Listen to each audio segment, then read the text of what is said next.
Class 12 की आपकी question bank चल रही थी, उसमें आज देखते हैं हम ये अगला अनसीन पैसेज जो आपका है वो किस प्रकार से दिया है, हम उसको पढ़ते हैं। देखिए, nobody knows my name is the title of one of James Baldwin's celebrated book. मतलब बुक्स है ना, तो जेम्स ब्लैडविन की जो प्रसिद्ध किताबें हैं उनमें से वन है ना, मतलब एक का जो टाइटल है वो क्या है, नोबडी नोज माई नेम, मतलब कोई भी मेरा नाम नहीं जानता। यह उस किताब का शीर्षक है। Who knows the name of the old man sitting amidst ruins pondering over his hubble bubble. Who knows, कौन जानता है, the name of the old man, उस बूढ़े आदमी का नाम, सिटिंग जो बैठा है, कहा, उन ruins है ना, पॉन्डरिंग ओवर मतलब उन खंडरों में, उसके हबल बबल के साथ, मतलब ये है कि अपने हुक्के के साथ में है ना, अपने हुक्के पानी के साथ में जो बैठा है उस बूढ़े आदमी का नाम कौन नहीं जानता, कौन जानता है। वी डू नॉट, हम नहीं या हम नहीं जानते हैं। इट डज नॉट मैटर, ठीक है, बात यह नहीं है या यह मायने नहीं रखता है। He is there like the north pole, वह जो वहां पर है ऐसा लग रहा है जैसे उत्तरी ध्रुव। Everest and the Alps but with one difference, वह व्यक्ति जो है जो बैठा है वहां खंडरों में, वह लग रहा है जैसे उत्तरी ध्रुव हो, एवरेस्ट हो या आल्प्स जो पर्वत श्रृंखला है इनका नाम है, बट विथ वन डिफरेंस, लेकिन एक अंतर के साथ में एक डिफरेंस है। द नॉर्थ पोल उत्तरी ध्रुव, Everest and the Alps will be there when he is not there any more, मतलब नॉर्थ पोल उत्तरी ध्रुव वहीं रहेगा, एवरेस्ट भी वहीं है और आल्प जो पर्वत श्रेणी है ये भी वहीं है, लेकिन ही इज नॉट एनी मोर, लेकिन वो वहां नहीं रहेगा, ठीक है, वो वहां पर नहीं होगा। Can we really say this, क्या हम वास्तव में ऐसा कह सकते हैं। Dust thou art and unto dust thou return, मतलब मिट्टी से बने हैं और मिट्टी में ही वापस रिटर्न हो जाएंगे, मतलब मिट्टी में ही मिल जाएंगे।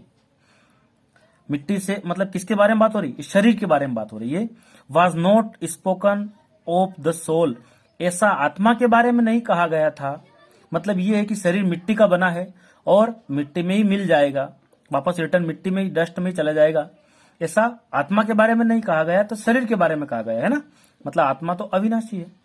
We do not know whether the old man soul will go marching on like John Brown's while his body lies moldering in the grave or becomes ash driven by the wind or is immersed in water। मतलब we do not know, हम नहीं जानते हैं कि उस बूढ़े आदमी की जो आत्मा है वो जैसे जॉन ब्राउन, ये किसी व्यक्ति का नाम है, उसकी तरह चलती रहेगी, है ना, जब उसका शरीर जो है वो पड़ा है ना, मोल्डरिंग इन द ग्रेव, वो कब्र में जो है, कब्र में क्या होगा, मोल्डरिंग क्या लिखा है, कब्र में ढलता रहता है, या फिर एश मतलब राख बन जाएगा, ड्राइविंग बाय द विंड मतलब हवा के साथ राख हो जाता है, या फिर वाटर पानी में डूब जाएगा, है ना। सच स्पेक्यूलेशंस इज हैजार्डस, ऐसी जो है मान्यता, ऐसी धारणा, ऐसी जो है वो हैजार्ड, खतरनाक है, ऐसी जो है चीजें, ऐसी अटकलें क्या है, खतरनाक है। A souls trip can take one to the treacherous shoals of metaphysics where there is no yes और नो, हु एम आई, मतलब ये है कि जो आत्मा की जो यात्रा है वो ले जाती है एक व्यक्ति को, है ना, ये क्या है, एक प्रकार का एक मेटाफिजिक्स है, मतलब ये कि तत्व मीमांसा है, ठीक है। ट्रेचरस का मतलब होता है विश्वासघाती या खतरनाक हो सकता है, तो ये जो आत्मा की जो ट्रिप है, जो यात्रा है, ये व्यक्ति को जो है एक तत्व मीमांसा की ओर ले जाती है। Where there is no yes और नो, मतलब जहां कोई हाँ या ना नहीं है, जहां कोई हाँ या ना नहीं है। हु एम आई, और मैं कौन हूं। Who am I asked Tagore of the rising sun in the first dawn of his life, मतलब मैं कौन हूं, ऐसा टैगोर ने उगते हुए सूर्य की जो पहली किरण है, फर्स्ट डॉन है, जो उषा काल का टाइम है, उस समय उनने पूछा कि ही रिसीव्ड नो आंसर, उन्हें कोई उत्तर प्राप्त नहीं हुआ। Who am I, he asked the sitting sun in the last twilights of his life, मतलब मैं कौन हूं, ऐसा उनने पूछा उस डूबते हुए सूर्य से अपने जीवन के अंतिम, जब उनका समय आ गया उस समय उन्होंने पूछा। ही रिसीव्ड नो आंसर, तब भी उत्तर प्राप्त हुआ कि मैं, ही रिसीव्ड नो आंसर, उन्हें कोई उत्तर प्राप्त नहीं हुआ कि मैं कौन हूं, इसके बारे में कुछ पता नहीं चला। तो ये जो है, ये पैराग्राफ जो दिया है मेटाफिजिक्स के बारे में, तत्व मीमांसा के बारे में, ठीक है, दर्शन शास्त्र हम कह सकते हैं इसको, इस प्रकार का एक ये है पैराग्राफ है।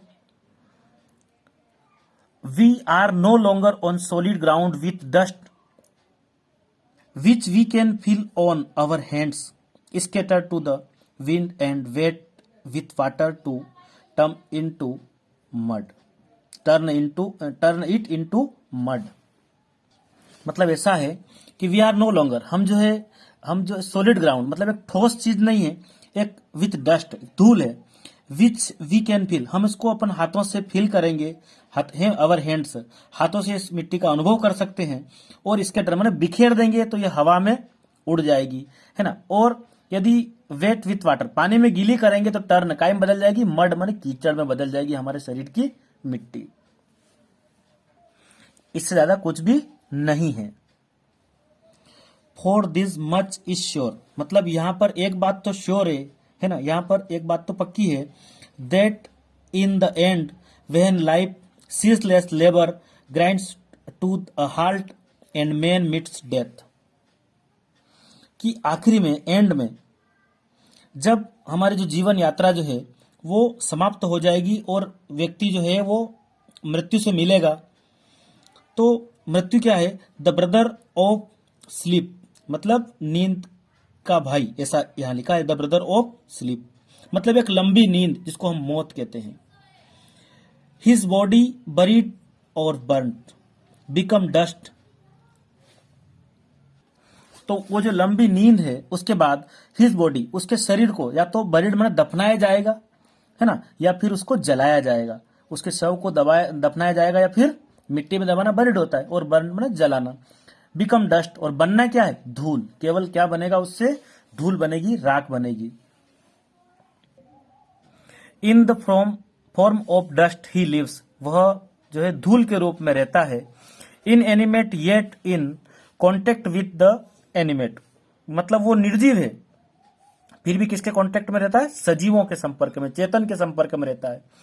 He settles on files in endless government almirahs, मतलब वो कहां सेटल हो जाएगा, वो उन फाइलों पर जो सरकारी विभाग होते हैं उनमें अलमारियों में जो फाइलें पड़ी उन पर वो धूल के रूप में रहेगा। ऑन मैन्युस्क्रिप्ट रिटर्न, और जो लिखी गई है पांडुलिपियां उन पर, and not published on all shelves, और जो छपी नहीं है उन सब पर रहेगा। ऑन फेसेस एंड हैंड्स, और जो उसकी धूल जो है वो चेहरों पर और हाथों में रहेगी। ही बिकम यूबिक्विटस, वह क्या बन जाएगा, वह सर्वव्यापी बन जाएगा, है ना। ऑल प्रिजर्स, मतलब ये है कि वह व्यापक हो जाएगा। समटाइम्स स्नीकिंग, कभी कभी तो है वो इवन इनटू हार्मेटिकली सील्ड चेम्बर्स, और कभी कभी वो उन सील बंद कक्ष में भी जो है घुस जाएगा चुपके से, है ना, कभी कभी चुपके से वो सील उन चेम्बर्स में भी चला जाएगा। अब पहला क्वेश्चन है यहां पर, what is the difference between the old man and the north pole, Everest and Alps, मतलब क्या अंतर है बूढ़े आदमी के बीच में और उत्तरी ध्रुव एवरेस्ट और आल्प्स पर्वत श्रेणी के बीच में। तो यहां पर जो अंतर है ये है, they remain वाहिल he will soon become dust, कि वो पर्वत तो रहेंगे लेकिन वो व्यक्ति जल्दी ही क्या हो जाएगा, धूल हो जाएगा, जल्दी ही वो शीघ्र ही क्या बन जाएगा, धूल बन जाएगा। तो यहां पर सी ऑप्शन इसका आंसर होगा। What according to the passage happens to a person's soul after death, इस परिच्छेद, इस अनुच्छेद के अनुसार, इस पैसेज के अनुसार क्या होगा व्यक्ति की आत्मा का उसकी मौत के बाद। तो ऐसा आंसर कहीं मिला नहीं हमें, तो ये है कि it is dangerous to guess, इसका अंदाज लगाना खतरनाक है, ठीक है, इसका अनुमान लगाना क्या है, एक प्रकार से खतरनाक है। देखिए third, which of the following statements is true, है ना, मतलब इनमें से निम्नलिखित में से कौन सा कथन सत्य है, कौन सा स्टेटमेंट सही है। The rising sun told Tagore who he was, मतलब उगते हुए सूर्य ने टैगोर से कहा, तो ऐसा तो बोला भी नहीं था। The rising sun did not tell Tagore who he was, कि उगते सूरज ने टैगोर को यह नहीं बताया कि वह कौन था, तो ये बिल्कुल सही है कि नहीं बताया उसको उनको। The rising sun advice, advice भी नहीं दी। द राइजिंग सन टोल्ड, ये भी नहीं, तो यहां बी ऑप्शन बिल्कुल आपका सही होगा। फिर लिखा है what happens to man after he becomes dust, कि एक मनुष्य का क्या होगा जब वो धूल बन जाएगा। ठीक है, एक मनुष्य का, एक मानव का धूल बनने के बाद क्या होता है। He disappears from the world for ever, मतलब वह दुनिया से हमेशा के लिए गायब हो जाएगा, ऐसा नहीं है। He appears in the form of man again, कि फिर से मनुष्य के रूप प्रकट होता, तो ये भी नहीं होगा। ही बिकम्स ऑल, है ना, प्रिजर्स अस डस्ट, मतलब ये कि वह धूल के रूप में व्यापक हो जाएगा, तो हाँ ये सही लग रहा है। इसको देखते हैं। He often sneaks into hermetically sealed chambers, ये भी था कि मतलब वो सीलबंद जो कमरे हैं उन चेम्बर से भी प्रवेश कर लेगा चोरी चुपके, तो ये दोनों सही है। लेकिन फिर भी सही साइड देखा जाए तो ये ही बिकम्स ऑल, मतलब वो सर्वव्यापी धूल के रूप में सब जगह पहुंच जाएगा, ये वाला ऑप्शन यहाँ पर सही होगा। फिर पूछा है आपसे व्हाट फिगर ऑफ स्पीच, मतलब अलंकार के बारे में पूछ रहा है, is used in the expression the brother of sleep, मतलब नींद का भाई, ये इसमें कौन सा अलंकार है, तो यह मेटाफर है। क्या है, रूपक अलंकार है ना, मेटाफर है। ठीक है, उम्मीद करता हूं ये आपको समझ में आया होगा।